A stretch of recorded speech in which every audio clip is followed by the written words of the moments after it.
Bonjour les amis et bienvenue sur la chaîne très apolitique de Redclaim le Z. Aujourd'hui on inaugure un nouveau format qui sera un peu moins drôle mais que j'estime être nécessaire. On va parler des jeunes personnes LGBT qui subissent ou ont subi des violences dans leur cercle familial. Pour faire simple, l'idée ce sera un témoignage, une vidéo. Du coup, je dois vous faire tous les trigger warnings de la Terre, violence, maltraitance sur enfants, LGBT-phobie, psychophobie, viol, etc. Et évidemment, je précise, du coup je le redis, car ça va mieux en le disant, que ce ne seront pas les vidéos les plus drôles de la chaîne. Alors pourquoi je fais ça? Car j'estime que c'est important, d'une part, de visibiliser ce problème, et d'autre part, ça permet de montrer que les discours à base de « non, mais il faut protéger nos enfants dans la propagande LGBT » et qu'on retrouve surtout à droite, il me semble, sont dangereux, justifient des viols, des actes pédocriminels, et peuvent entraîner la mort de certains enfants, aussi. Après, peut-être que c'est ce qu'ils veulent, mais je ne ferai pas de procès d'intention, bien entendu, je suis beaucoup trop neutre et apolitique pour cela. Bref, du coup, si tu es gay, lesbienne, bi, trans, non-binaire ou intersexe ou asexuel ou autre, excuse-moi si j'ai pu t'oublier, et que toi aussi tu es ou as été confronté à ce type de violence familiale et que tu veux le faire savoir pour visibiliser ce problème, alors n'hésite pas à m'envoyer un DM sur Twitter, qui que tu sois, ta parole est légitime. Je peux simplement lire le témoignage ou on peut en parler aussi de vive voix dans la vidéo. Ça, c'est aussi à vous de voir, on peut en parler, je peux t'anonymiser si tu le souhaites. Voilà, le lien vers le Twitter de moi est disponible dans la description. Sur ce, trêve de blabla, on commence. Alors aujourd'hui, on va parler du témoignage de Alia. Donc pour ceux qui savent pas, Alia c'est une femme qui fait des streams sur Twitch et qui parle essentiellement de santé mentale, de traumatisme intrafamilial et aussi de jeux vidéo. Voilà, c'est pas que des sujets un peu doux. On se marre aussi sur ces streams. J'en ai écouté un petit peu, voilà. Et aussi, elle aime beaucoup se moquer des discours très de droite. Et ça c'est plutôt assez marrant. Donc voilà, je mettrai de toute façon le lien de ce thread en description. Vous pourrez aller dans son profil, voilà, et pourrez voir le lien vers son Twitch ici. Donc n'hésitez pas à aller visionner son Twitch, c'est des bons moments. Bref, on commence donc. Est-ce mon moment de briller? Oui, énorme thread, préparer un truc à manger ou à boire. Techniquement, je n'ai jamais fait de coming out, je me suis trompé sur le pronom. Et ça m'aura valu les plus gros traumas de ma vie selon moi. Donc on va voir. Dès la 4e, je savais que j'aimais les filles. C'est elles que je regardais, c'est elles qui me plaisaient.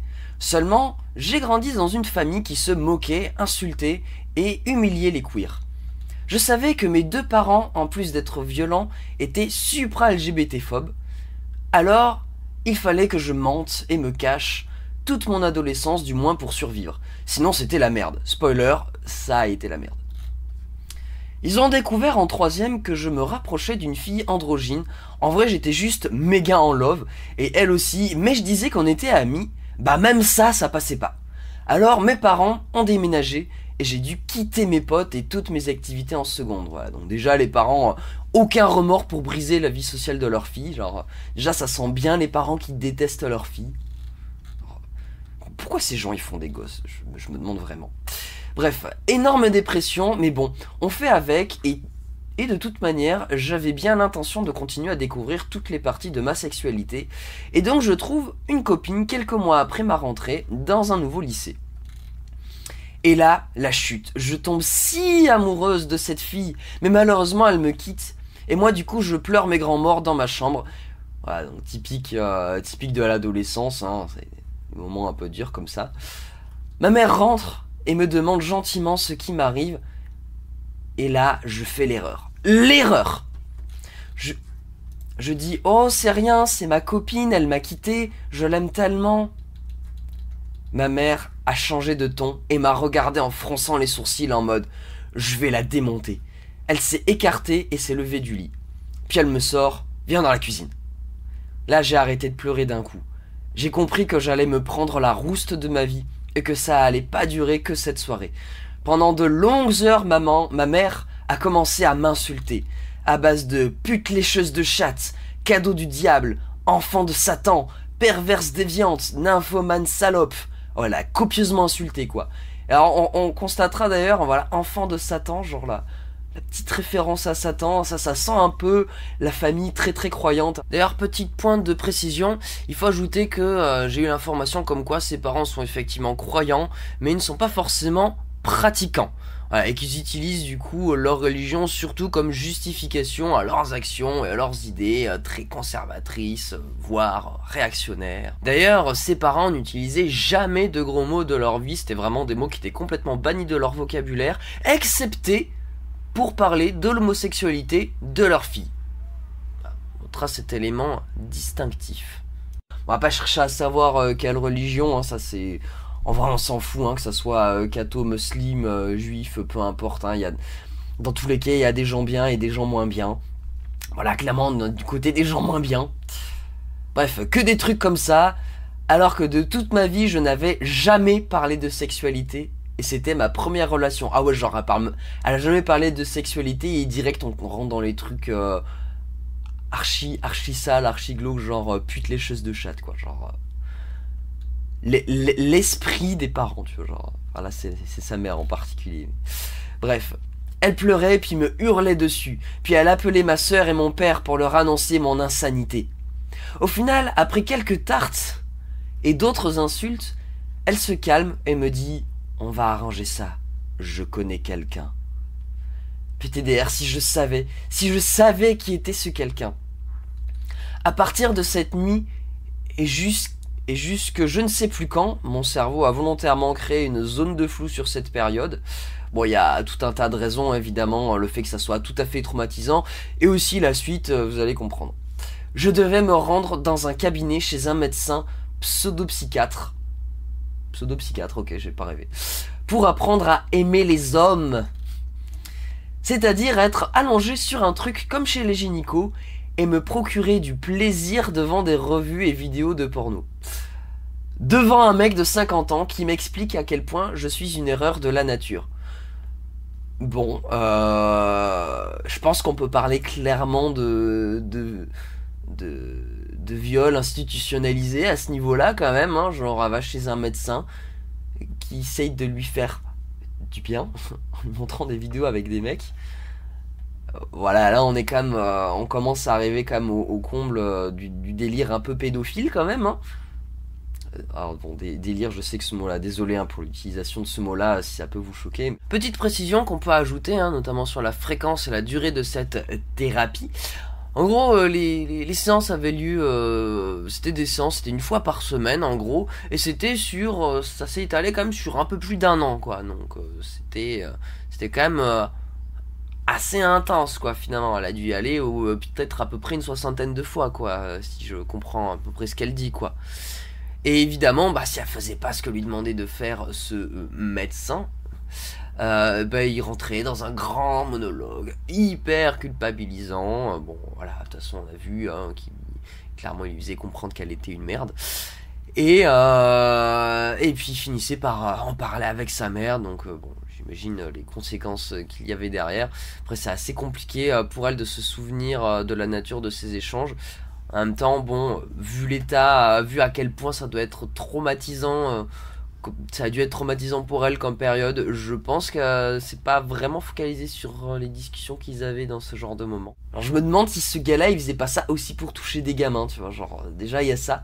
Et puis bon, il y a aussi le fait, évidemment, que c'est une attaque directe à l'identité de la personne, du coup, de ce qu'elle est et de ce qu'elle aime, de ce qu'elle veut vivre aussi. Genre là, vraiment, la conséquence, c'est clairement de détruire la personne. Mais ça, on va voir la suite, du coup. Hein. À ce moment, j'ai 16 ans. Vous vous rendez compte? Elle avait 16 ans à ce moment-là, quoi. J'ai une dizaine de médocs à prendre, délivrés par ce même médecin. Et je dois, tous les samedis à 8h, essayer de ressentir du plaisir sous le contrôle d'un vieux qui rabâche pendant 1 heure que je suis une énorme merde. J'ai pas tous les souvenirs de nos rendez-vous. Je sais seulement que j'ai convaincu ma mère de ne plus y aller, mais les médocs restaient. Durant l'année, j'ai tenté 5 fois de me foutre en l'air. Donc c'est qu'il y avait quand même une vraie volonté de suicide, parce qu'en général, quand tu rates ta première tentative, la plupart du temps, les gens ne se resuicident pas. Genre là, si elle a réessayé, c'est que vraiment elle voulait mourir. Vous voyez l'impact un peu des discours anti-LGBT sur les enfants, etc. Voilà. J'ai fini en réa une fois, et j'ai fugué l'année suivante pour ne plus jamais revenir. Alors là on va faire un petit aparté parce que du coup il se trouve que j'ai du coup discuté avec Alia, déjà pour recueillir son consentement pour parler de son témoignage en vidéo, pour montrer son thread évidemment, et aussi pour avoir d'autres détails. Donc là-dessus, donc je vais vous raconter un peu du coup son récit qu'elle m'a délivré en plus pour compléter celui-ci. Donc déjà à la maison je prenais énormément de violence, je me faisais battre. J'avais plus le droit à de l'intimité, ma mère surveillait avec qui je parlais par message et ce que je faisais sur mon ordi. J'avais plus de porte pour fermer ma chambre. Sous la demande du médecin, il fallait me l'enlever d'ailleurs. Je devais m'habiller sous ma couverture. Ah, donc vraiment plus du tout d'intimité. Alors là clairement on nie quand même certains besoins élémentaires quand même. Si je prenais pas le traitement, j'étais attaché à mon lit, donc là, contention, voilà, contention physique, pour ensuite évidemment de la contention chimique, vous allez voir, hein. Donc j'étais attaché à mon lit par les pieds et les poignets, et mon père m'ouvrait la bouche, et ma mère me mettait les traitements au fond. Pour réussir à la convaincre, c'était par la force. Les médicaments, bon voilà, ça c'était la question que j'avais posée, du coup comment est-ce qu'elle a réussi à convaincre sa mère de ne plus aller voir ce médecin. Donc voilà, c'était par la force. Les médicaments me rendaient trop faible pour parler. Je savais plus articuler ni penser. J'étais comme un animal. Je pensais qu'à fuguer, marcher, bah à s'enfuir quoi. Ce qui est normal, instinct de survie. Genre clairement, on l'a réduit à l'état d'une loque quoi, qui pouvait pas faire grand chose. C'était complètement shooté. Du coup, je lui ai demandé c'était quoi ces médicaments. Donc elle m'a répondu que c'était des antipsychotiques, des forts calmants. Alors elle connaît pas le nom, bon en même temps je pense pas qu'elle avait trop accès à ces boîtes de médoc, hein, doutez bien. Voilà, il fallait pas qu'elle puisse s'en débarrasser évidemment. Donc j'en avais 6 ou 7 par jour, c'est énorme, genre les doses de cheval qu'elle se prenait. Et ça me mettait dans un état second. J'avais pris énormément de poids et j'avais des plaques sur le visage. Voilà. Bon, et évidemment, quand tu prends des forts calmants, bah évidemment tes souvenirs peuvent être un peu troublés aussi, effectivement. Donc c'est pour ça qu'il y a plein de détails qu'elle n'a pas retenu. Ça, plus le fait qu'évidemment ce soit des situations extrêmement traumatisantes. Et vous vous rendez compte quand même que c'est des parents, enfin surtout sa mère de ce que j'ai cru comprendre, mais c'est les parents quand même qui ont fait ça à leur fille. Genre je pense qu'on peut vraiment parler de haine. Alors bon, de haine, peut-être qu'ils ont fait ça par amour pour leur enfant, mais bon du coup forcément par haine, par homophobie. Donc quelque part un peu par haine aussi. Genre comment tu peux aimer ton gamin et lui faire subir ce genre de choses, c'est... Bon voilà, après je veux pas faire un procès à tous les parents qui font des erreurs avec leurs enfants, je pense que c'est compliqué, on n'a pas un mode d'emploi délivré avec à la naissance, mais... Bon là on n'est pas juste sur de l'ordre de l'erreur, on est quand même sur de la grosse maltraitance quoi, bien vénère quoi. Alors petite rectification, en fait ce n'était absolument pas par amour, hein, justement Alia m'a repris sur ce point. Sa mère lui a dit carrément que c'était parce que c'était interdit dans sa culture, et comme elle est son enfant, il fallait qu'elle vive selon ses croyances, ses principes. Voilà, en gros c'est un peu le délire de ton enfant t'appartient, voilà, c'est un peu comme Psychodélique qui dit que... voilà, il a droit de vie ou de mort sur ses enfants. Bon là je pense qu'on est à peu près sur le même genre de délire quoi. Et évidemment il fallait qu'elle vive, donc voilà comme je l'ai dit, donc selon ses croyances et ses principes. Et elle a dit clairement qu'elle n'aimait pas cette partie de sa fille. Et que si elle était une bonne personne, elle ferait selon ses désirs. Voilà, donc clairement oui, on peut parler de haine en fait. Et ça me mettait dans une rage très violente. Donc voilà, les médocs, tout ça. Ça a déclenché des pulsions suicidaires aussi, bah on a vu hein, les 5 TS. J'ai commencé à péter les plombs contre mes parents, surtout ma mère. J'avais peur qu'elle me ramène constamment chez le médecin, donc je devenais ignoble. Ouais, bah tu m'étonnes, en même temps, bon... Je veux dire, quand t'as plus vraiment d'espoir, tu t'en fous, tu te rebelles de toutes les façons possibles et imaginables, quoi. Et de fil en aiguille, on n'y allait plus. Alors je me souviens plus très bien aussi, mais il me semble qu'elle s'est disputée avec le médecin aussi. J'étais dans la salle d'attente et je l'ai vu sortir hyper en colère du cabinet. Et lui, il a dit « Les chiens ne font pas des chats ». Ouah, le médecin, ça veut dire limite il était encore pire que la mère, genre. Il en était au point d'insulter la mère parce qu'elle avait enfanté, enfin j'imagine, hein, elle avait enfanté une fille homo quoi, genre. C'est hallucinant, la vénérétude de ces milieux, hein. Et bon, ça évidemment c'est des milieux très de droite, quoi, hein. C'était la dernière fois que je m'y rendais. Seul échappatoire, le lycée. Cependant, au lycée, c'était quand même catastrophique. Je passais mon temps à sécher les cours et fumer des joints. Mes notes étaient en chute libre, évidemment. En même temps, bon, quand chez toi, tu peux pas un minimum travailler ou t'évader de l'école, parce que bon, quand t'es gamin, l'école, c'est pas souvent, hein, c'est pas trop ouf, hein, même si t'es bon élève, hein. Moi, perso, j'étais plutôt bon élève. Mais quand je rentrais chez moi, faire les devoirs, ça me faisait bien chier quand même, hein. Mais du coup, là, non. Elle avait pas la paix chez elle, elle avait même pas d'intimité, donc forcément, quand elle sortait, elle s'échappait un peu quelque part. Et donc forcément, à l'école, elle y allait pas trop pour apprendre, elle y allait plutôt pour s'échapper de la sphère familiale. Voilà, évidemment. Et seulement 2 profs ont retenu leur attention sur moi, ouais, donc les profs pas hyper attentionnés. Après, bon, je vais peut-être excuser un peu les profs, mais j'imagine c'est pas facile non plus d'être très attentionné quand t'as une classe de 30 ou 40 élèves. N'empêche, il y avait quand même, je pense, un certain nombre de signes. Donc voilà, donc 2 profs l'ont invité à parler. Donc 2 profs m'invitaient à parler, m'invitant à parler de mes problèmes avec eux, ou l'assistante sociale du lycée. D'ailleurs, ça les a tellement alarmés de me voir dormir en classe et mes traces de coups qu'ils ont convoqué ma mère. Ils voulaient me prendre à l'internat du lycée. Bah ouais, ça aurait été une bonne solution, enfin, même si c'était qu'un pansement en soi, bon, ça te sort quand même au moins pendant la semaine. Ça m'a rendu un peu d'espoir, mais l'assistante sociale a laissé tomber le projet parce qu'elle m'a vu une fois défoncé. Et là, évidemment, voilà, enfin, moi ma réaction quand même, enfin, je vais la juger très fort cette assistante sociale. Pour moi, elle a clairement pas fait son taf. Elle aurait pu se demander pourquoi cette jeune fille se défonçait. Ah, peut-être que c'était un moyen de fuir sa condition. Parce que souvent, c'est pas que ça, il y a plein de raisons qui motivent les gens à se droguer. On pourra en parler en vidéo, je pense que ça pourrait être un sujet très intéressant aussi.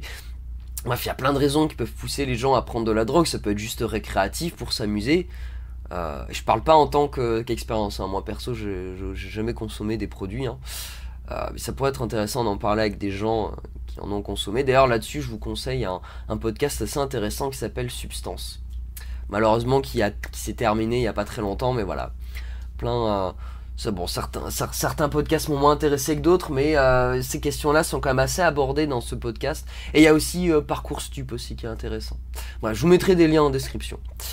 Mais bref, une autre raison, du coup, ça peut être pour fuir sa condition, qu'elle soit, du coup, ça peut être la pauvreté, donc ce qui peut expliquer que des fois, certains SDF tombent dans la drogue, parce que quand ta vie, elle est archi dure sa mère, te droguer, c'est un peu la seule chose qui te reste, parce que tu n'as plus vraiment de loisirs. C'est quand même important d'avoir des loisirs dans sa vie, hein, avoir à manger et un toit, mais bon, eux, ils ont même pas le toit, si on parle de ces personnes-là. Mais bref, c'est important, mais bon, c'est pas la seule chose. La distraction, c'est important aussi, parce que sinon, tu fais des burn-out, tu pètes un câble, enfin bref. Normal, quoi. Voilà, clairement, pour moi, cette assistante sociale, elle a pas fait son travail. Je pense qu'on peut parler je vais dire un terme un peu barbare, mais je pense que c'est clairement de la toxicophobie, du coup. Bref, voilà, donc les institutions qui ont un peu essayé de l'aider mais qui ont vite lâché l'affaire parce que voilà, préjugés sur les personnes qui se défoncent. Puis point très important aussi, avec tous les calmants qu'elle prenait dans la gueule, bon, compliqué d'avoir l'air sobre quand même, hein. Je veux dire, c'est pas un joint ou deux qui devait vraiment la défoncer. Je pense que les calmants qu'elle prenait, souvent les calmants de toute façon c'est des trucs bien plus vénères que le cannabis, hein. C'est des trucs à base d'opiacés ou ce genre de trucs. Donc évidemment, avoir l'air sobre, vrai challenge pour le coup. Donc voilà, je dirais un argument encore en plus à la charge de cette assistante sociale qui n'a clairement pas fait son taf. Encore un autre point important, qui est encore à la charge de cette assistante sociale, c'est de la non-assistance à personne en danger, en fait. Donc voilà, les institutions qui font pas leur taf. Là, on a quand même un exemple assez criant. Alors, évidemment, des exemples, en vrai, il y en a à l'appel, hein. Je pense qu'on en verra d'autres dans cette série de vidéos. Bon, et c'est à ce moment-là, justement, hein, quand les institutions l'ont complètement abandonné, que Alia s'est mise à multiplier les conduites à risque.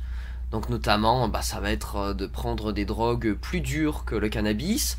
Ça va être aussi de sortir, faire des soirées, mais en ne regardant vraiment pas à l'heure, et du coup à partir se balader au milieu de la...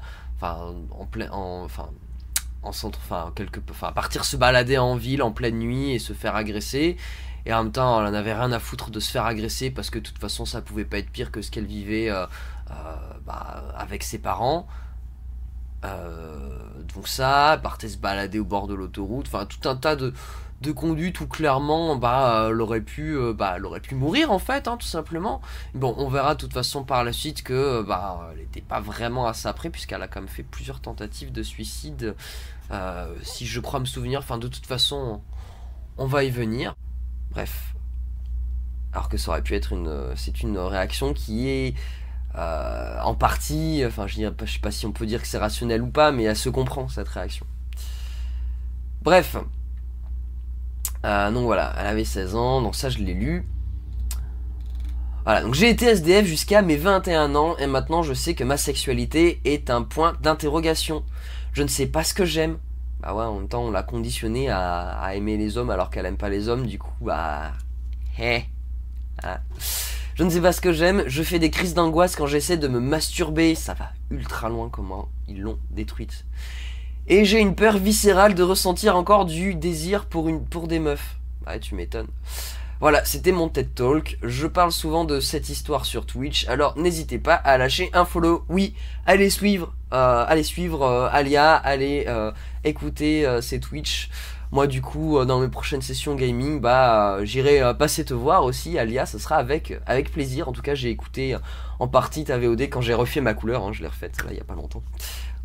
Si vous me suivez, vous pouvez le constater. Bref, et du coup, j'ai écouté une VOD et c'était très cool. J'ai passé un bon moment et du coup, je reviendrai. Voilà, si vous avez apprécié ce témoignage, et n'hésitez pas à liker, commenter, partager. Sachez que d'habitude, les gens qui viennent me contredire, je les laisse écrire en commentaire, même si vous venez m'insulter. Voilà, je les laisse en commentaire pour montrer la dangerosité et la bêtise de ces gens-là. Sous ce format-là, non, je tiens à ce que ça soit plutôt safe dans les commentaires. Donc je supprimerai sans aucune forme, sans aucun procès, sans aucune forme non plus de culpabilité, je supprimerai tous les commentaires insultants envers la personne qui est Alia. Voilà, moi vous pouvez m'insulter, moi je m'en bats les couilles. Après, voilà, si je vois ne serait-ce que de la LGBTophobie ou quoi que ce soit, je supprimerai allègrement. Voilà, là il n'y a pas de souci, oui, ça sera de la censure. Mais j'estime que c'est une censure nécessaire, voilà, tout comme on a décidé de criminaliser les discours nazis, pédophiles, etc. Et ben voilà, je vais censurer ce genre de discours sous les vidéos de cette playlist. Évidemment, il y aura une playlist, il y aura d'autres témoignages, et du coup, évidemment, si vous aussi vous voulez témoigner, je le rappelle, n'hésitez pas à me contacter sur Twitter. Si vous voulez d'autres moyens de me contacter, dites-le moi aussi, hein, je vous filerai une adresse mail ou quoi, que j'essaierai de consulter régulièrement. Voilà, c'était à peu près tout. Bref, n'hésitez pas donc, j'ai déjà dit, liker, commenter, abonne-toi aussi, mets la cloche. Ici on fait aussi, du coup, si vous connaissez pas la chaîne, on fait aussi des revues de presse, qu'on essaye de rendre un peu plus rigolote que ce format-là, du coup. Et aussi un petit peu de let's play, essentiellement Pokémon, des Nuzlocke, mais pas que. Voilà, c'était tout. Sur ce, des bisous sur vous et des câlins consentis. Ciao, bye bye, à la prochaine!